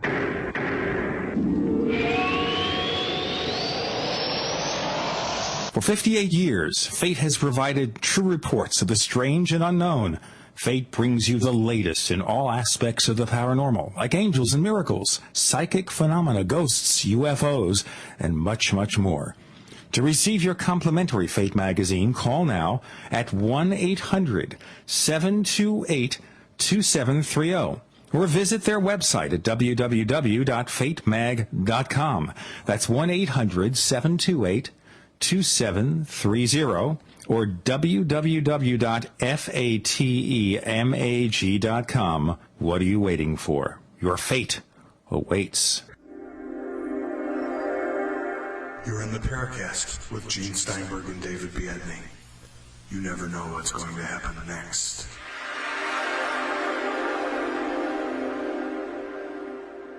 We've got Dr. Stephen Rourke, and we've gravitated from communicating with dead people to real live conspiracies and conspiracy theories. And of course, the one question I would ask is, what's the purpose in that? Why confuse these two Dr. Muellers? Well, again, this is speculation, but I'll perhaps state it more clearly. Meek had defense contract connections, lending the Spiricom story to, again, what I kind of summarize as the corporate espionage PSYOP model. Further on this model, it's interesting that the operator of the Spiricom device, Bill O'Neill, had employment with Hughes Aircraft. Hughes was notorious, by the way, for his PSYOPs against friends and enemies alike. Lastly on this model, it's interesting to point out that Meek's Metascience was funded in great part by McDonnell grant monies, of McDonnell Douglas fame.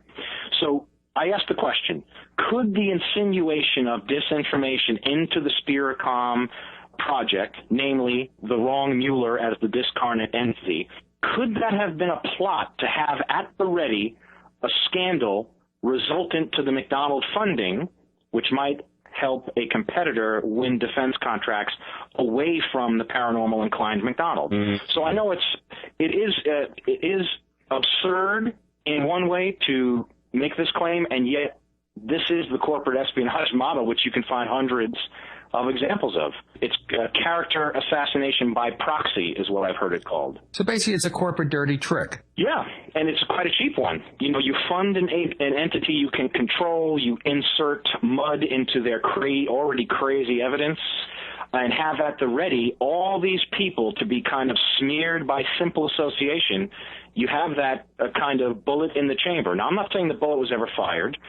Clearly it wasn't. There wasn't some scandal internationally about this Mueller. There wasn't any other such thing. But that doesn't mean that the makings of such a scandal were not at the ready. This is, in fact, common in such types of espionage and psychological operations, to have these models, at the ready to be employed, and you put the PR machine into action, you program the public mind with the message you want, and by the time, let's say, the correct Mueller comes out and corrects the record, everyone already thinks he's a jackass and doesn't want to be associated with him. You follow? It's that simple. Wouldn't a simple sex scandal do? Well, it would have, yeah, but that was kind of Jolly and West's, MK Ultra bag, LSD the John, and hope he goes nuts in the streets while he's running naked. I suppose that would have been simpler, but again, that's not Puharic's style. Puharich was if there's any father in the U.S. of psychological operations, it's him. He wrote...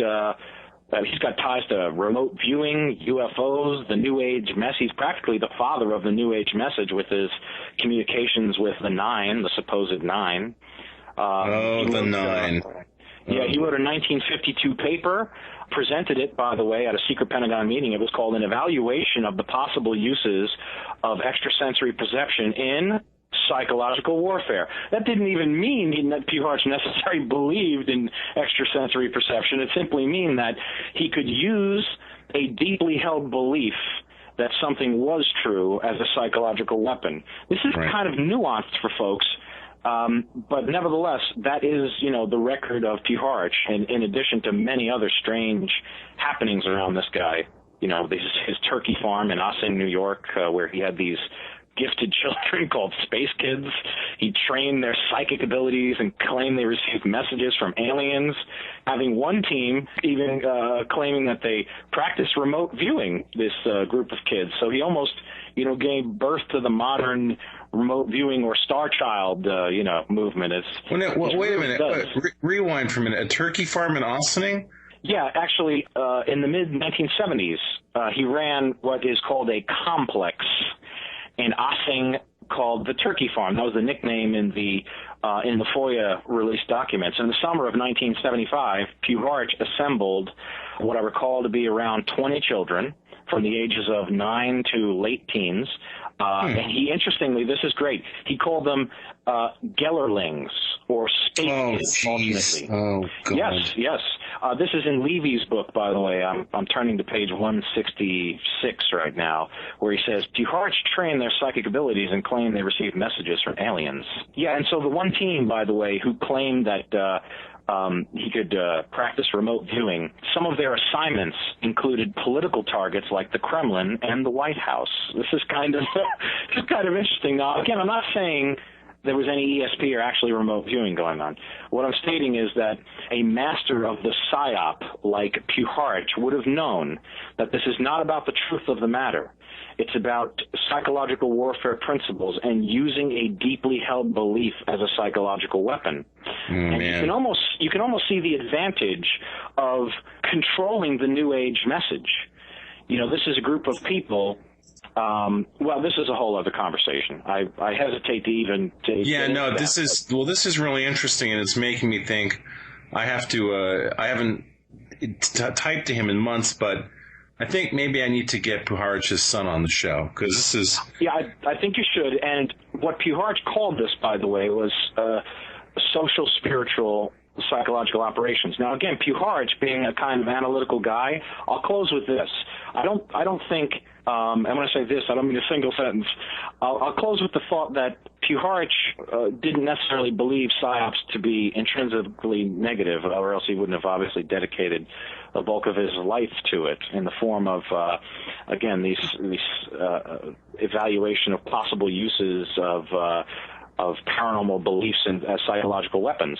The social, spiritual PSYOPs business, if you look at, again, the analogs, the parallels echoing the first hour, if you look at how the UFO community is heavily influenced by disinformation disseminated by well-known authors and lecturers who are, in essence, known to be members of intelligence organizations like what they call the Avery and all this, I contend the belief structure of thousands of gullible New Agers was manipulated by individuals claiming to channel information, namely from the Nine, or what Puharich described alternately as the 9 principles of God. So, I mean, even if we were to ignore blatant historical inaccuracies of some of these 9 messages and what I believe was thinly veiled racism, if you really read carefully, emanating from this 9 or this divine group of celestial beings, the military and intelligence background of Puharich, the founder of the 9 cult, should be sufficient to question anything he's involved in. That's just my take. I'm not assassinating his character. I'm simply saying this guy was in a lot of hanky stuff. This is an intimate of Ira Einhorn, This is a guy giving papers on psychological warfare as early as 1952. This is the guy who brought us Uri Geller. This is the guy who predates the birth of EVP with a visit to the man who popularized it. He visits Rout over the summer before the release of his book. It just really is strange. I'm not saying we can pin any of this down, but Puharich served as a military officer for a time even at the U.S. Army Chemical Center right here where I live in Maryland. And at the time, the center was conducting LSD experiments, as we noted earlier, the MK Ultra mention. Puharich was working with the CIA's Sidney Gottlieb, an evil man, on the development of directed energy mind control techniques. And at the time the 9 were initially channeled, Puharich had perfected this voice-to-skull technology, essentially. He's even the guy that developed the first microchip tooth implant. As crazy as that sounds, it's got a patent number. He did that for the CIA. He was under CIA contract. He fell out of favor eventually with the intelligence community, but like they say, you're never out. Well, something, when you talk about this and you go back to people in the UFO field who may have been involved in disinformation, we go back to all the early figures in the UFO research who had military connections, like Major Donald Kehoe. He loaded up his organization, NICAP, in the 1950s and 60s with the former head of the CIA and loads of people like that. And then you look at some of the cases, and this goes back to John G. Fuller, the Interrupted Journey, the Barney and Betty Hill case, and you think, well, wait a minute, seems credible, although a lot of it is very different from other so-called abduction cases. And then you look at their friends. The friends they keep were all in the military. Very good point. And that's, I think, precisely the point I'm making for an argument in support of, not saying conclusively, but an argument in support of pursuing, the psychological operations model. Think about these connection to the psychoacoustic devices, what is alternatively called voice-to-skull technology. Puharich had the capability of projecting voices into the minds of quote-unquote channelers who believed they were in communication with a divine source of super intelligent extraterrestrial beings. Now, what do you think is more likely? That the 9 were real and they came to warn the Earth against impending doom, and the channelers really were hearing the voices of the nine, or is it much more likely that a man who was the father of psychological operations, who had patents on psychoacoustic devices, projected voices into their heads? It's much more likely to conclude the latter. I'm not saying I have evidence of it, but it's quite interesting that everyone he's around hears these voices, and sometimes they receive Spiricom-like voice calls. Oh, yes, man. Spiricom-like phone calls. If we go to track 13, you can hear a Dr. Jack Sarfati revisiting the phone call he received, which he called the metallic voice call. I guess we'd have to call this. Oh, we've heard of this. Hey, Gene, play that, would you? Okay, let's have track 13 here, and we're going to see whether lucky track 13 proves to be a revelation. Yeah, when I was 13, I received what I remember as a single phone call from a cold, metallic, mechanical voice. Said it was a computer on board a spacecraft from the future, and then I was going to meet the others in 20 years. And I never took it that seriously, but then 20 years later, when I'm a physics professor at San Diego State with Fred Allen Wolf, I get involved with this Uri Geller SRI project, and I met all kinds of weird people like Hal Puthoff, Russell Togg, Uri Geller. Got involved in that kind of CIA operations, though I didn't realize it at the time. So it was a very bizarre coincidence. Now, also on track 14, Sarfati overtly mentions this metallic voice phenomenon and intelligence work. That's a quote.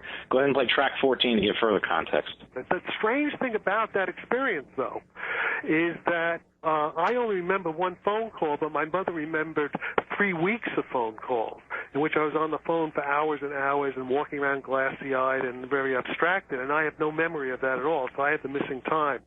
Okay, and the metallic voices, it's a key theme, again, in Jim Schnabel's book with these physicists around 1973, in fact, 1974, the physicists from Lawrence Livermore Lab, they're weapons physicists, they were investigating some of this weird stuff, and there were, weird metallic voices there. Uri Geller talks about it, Andrea Parrish talks about it, and the metallic voice phenomenon is not only, it didn't only happen to me. It's happened to a lot of people who are involved in intelligence work. Yeah, I mean, I'd say something as tactful as booyah, but, the truth is, I think that kind of says it all. Here is Sarfati, by the way, a very offbeat physicist, an absolute genius, if you ask me, as almost a prototypical, and I do mean prototypical, space kid or Gellerling. And his timeline would have fit precisely with some of Puharic's possible uses of these capability of projecting voices, not necessarily into the minds because the mother supposedly heard this phone call, but the mentions of missing time, the mention of a cold, metallic, Spiricom-like voice, it's just undeniable that this Puharic guy is like a shadow lurking everywhere there's any possibility to insert himself into a paranormal subject. And sometimes he's actually like the bearer and father of an entire movement. He is the modern day New Age movement. He is its predecessor, let's put it that way, with these messages of the nine and all this insanity. And for the folks who don't necessarily know about the nine, that again, that also is a whole other show, but I'll give it as quickly as I can. Some of America's most notable families took place in a series of what were essentially seances. They were happening in Glen Cove, Maine.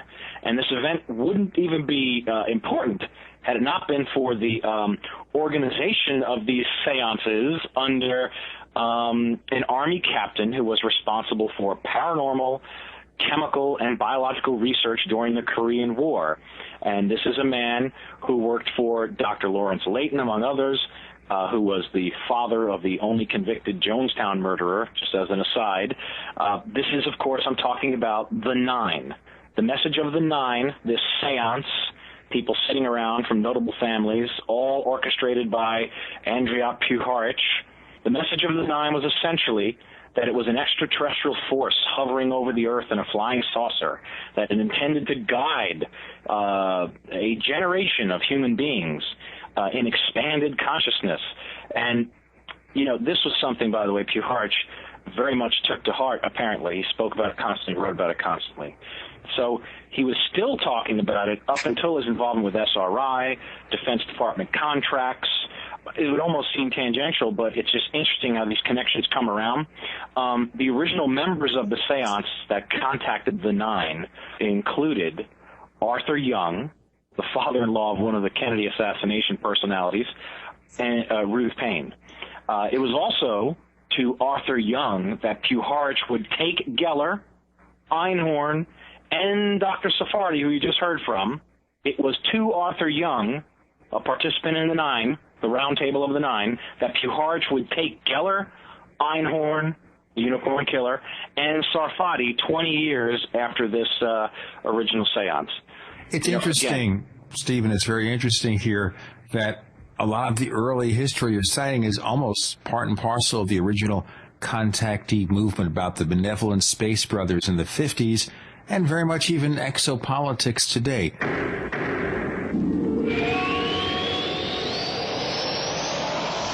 Hi, this is Michelle from Namecheap. We don't have millions of dollars to get race car drivers or models to endorse us, but we will do everything we can to make those who buy domains or web hosting from us as happy as possible.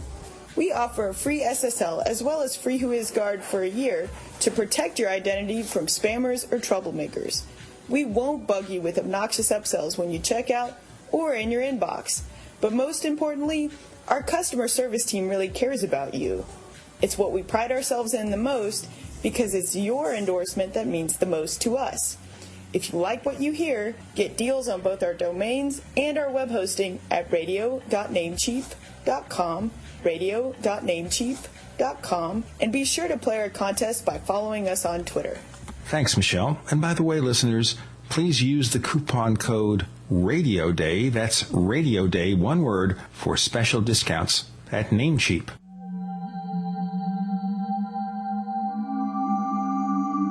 You've entered another dimension. You've entered the Paracast.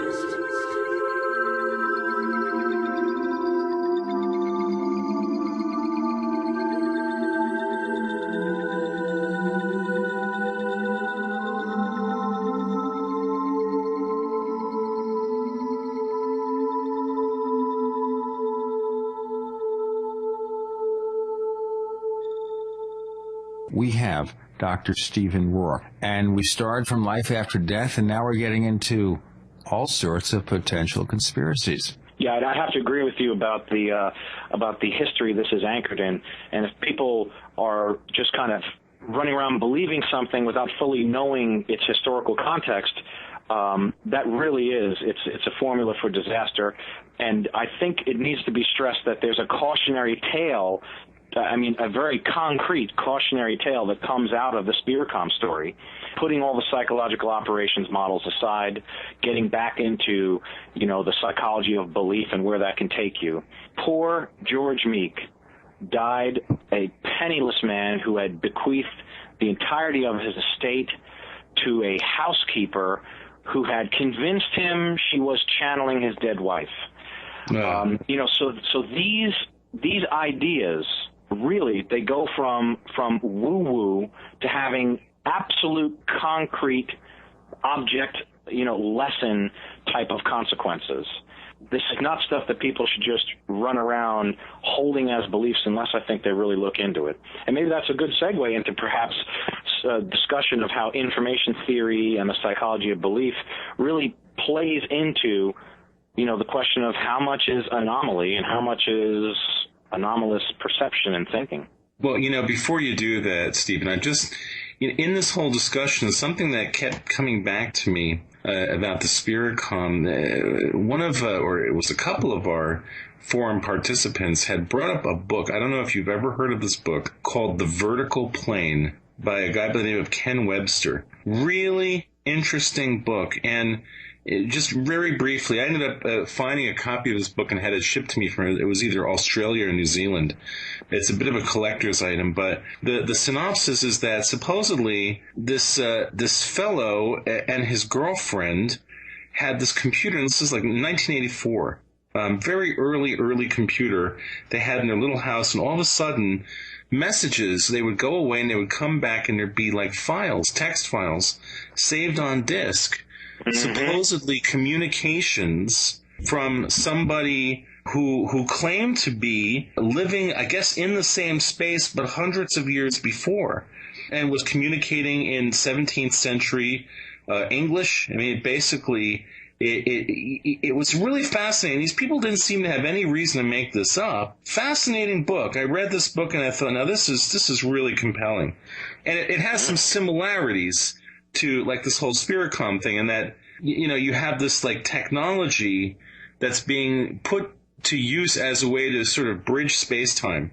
For all we know, and look, we spend so much time on the Paracast sort of tearing things down, but for all we know, there might be some sort of a technological method to create communication between these realms of existence. It's possible. I mean, I'm willing to say that because of something that a story I told here on the Paracast about something that happened when my mother died, where I strongly feel that she was extremely successful in giving me a direct physical sign, a manifestation of continuance of identity. And it's a long story. We don't need to go into it now. But for me, it was sort of this definite, absolute proof, and it was physical in nature, that after she passed away, in some way, she was still there, basically. And you know, I've told this story on the show, and you know, people can believe it or not believe it. It doesn't really matter. It was something that she and I had talked about before she died. And she went and did this, and she did something in a way that, you know, and again, there's a whole episode devoted to it, but it was extremely creative, and it was designed so that I would have no doubt, absolutely no doubt in my mind that it was her. The point is, you know, maybe there is a way, possibly, to have some sort of a technology that can give us an insight into whatever the continuance that lies beyond this reality is. Whether or not the Spiricom was the embodiment of that technology, it doesn't sound to me like it was.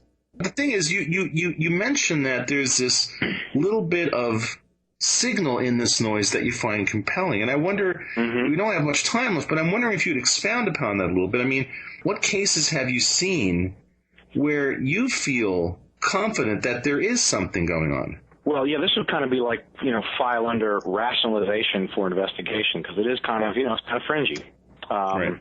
So to put it in its most plain terms, you know, the gross features of this phenomenon are that there's a huge and expansive data set, the bulk of it explainable. There's that percentage, to me, which holds high interest. I'm not stating one way or another as to any belief about the subject. It's very interesting. The only cases, quote unquote, I've seen, Cook and Macbeth, I think they followed through nicely with a particular piece of research they did in Ogden, Utah, and then really the only other person, again, that I've seen any standards of research and protocol followed is David Roundtree. I mean, that's not to say that there aren't others, and that's not to say that changes anything about this signal in the noise. It's simply impossible to me that all of these would be faked. Now, many of them, again, they do sound like vocal utterances. That does not mean they are. So you must dismiss that. There's the issues of crosstalk that you mentioned. Once you subtract everything away, there remains, if not a core, at least a fringe data set, which is compelling to me. And that's why I look into it. Also, it needs to be mentioned, by the way, that EVP itself is holding interest. I mean, I don't really do the whole ghost thing and all this. EVP itself is interesting because it's well-suited, one, to a standards-based best practices approach to evidence gathering. You mentioned how really cheap good recording equipment would be. Two, it's particularly well-suited for consideration as what's called perinormal, because the phenomenon is not generally subject to three conditions most often mistaken as, quote-unquote, the paranormal. Those three conditions are, one, sleep paralysis. You know how problematic that is in UFO, ET abduction research. Two, associated hypnagogic hallucination, which, by the way, is so concomitant with sleep paralysis as to be almost the one and the same phenomenon. And three, a subsequent sensed presence, which is in the fancy psychology books, it's called a type of aberrant somatosensory. I say this perinormal argument is interesting because perinormal phenomenon, it describes unknown forces which at first appear to be paranormal and are later verified scientifically, because peri means in the vicinity of rather than para meaning above and beyond normal. So we have examples of perinormal. A significant modern example is EMF, right? At one time, EMF was debatable from a scientific perspective, but later was proven to be real and is currently accepted, obviously, by the scientific community. So that mystery was undone, made the transition from para to perinormal through really conquering the measurability problem. And this comes back to the technology issue. It might just be a measurability problem where we're not discerning signal from noise to the point of creating a data set that contributes to any thinking in literature and consideration of the phenomenon. We're really muddying it up with a bunch of nonsense, and it's so hard to distinguish signal from noise. That's where I start. Well, I guess it becomes really complicated when you may have the government or people working for the government just trying to muddy the pool here. Oh, sure. Yeah, and this is common, of course, if there's any benefit to be had by somehow directing adherence of the paranormal. It's almost that it would be done if it could be done. And you just don't need to look too far. Go directly to the UFO research community. It's clearly a useful laboratory. You think about this. This is what it is to these PSYOP experts. The UFO research community is a useful laboratory in which to observe the effects of propaganda and disinformation, because it's driven in large part by an intent to expose the cover-up. The same thing goes for the New Age. The same thing goes for these paranormal enthusiasts. So that's the first place you start is, of course, distinguishing evidentially signal from noise, distinguishing motivationally signal from noise, and trying to determine how much is anomaly and how much is anomalous perception or thinking. Yeah, well, I can imagine here this is going to be a very complicated thing for you to do. But having taken us so far, Stephen, it's taken us so far on this journey, and we only have maybe 5-6 minutes left, where do we go from here? Well, I suggest if anyone is serious about it that, they model the way. I've since 2005, I've had posted a paper called Best Evidence Standards and Corroborative Measures. No one's taken me up on it, but there it's sat all along. It's a pretty good model for, best evidence standards adherence, a collection, a gold standard for a definition. Let's start there. I would propose that people start thinking about what this EVP thing is. If your definition is biased, you can imagine the research is going to be. So don't call EVP discarnate voices of the dead. That's kind of a biased definition if you're trying to be intellectually honest. So a gold standard for things like best practices, a gold standard definition, and more importantly, we need to look at what I kind of collectively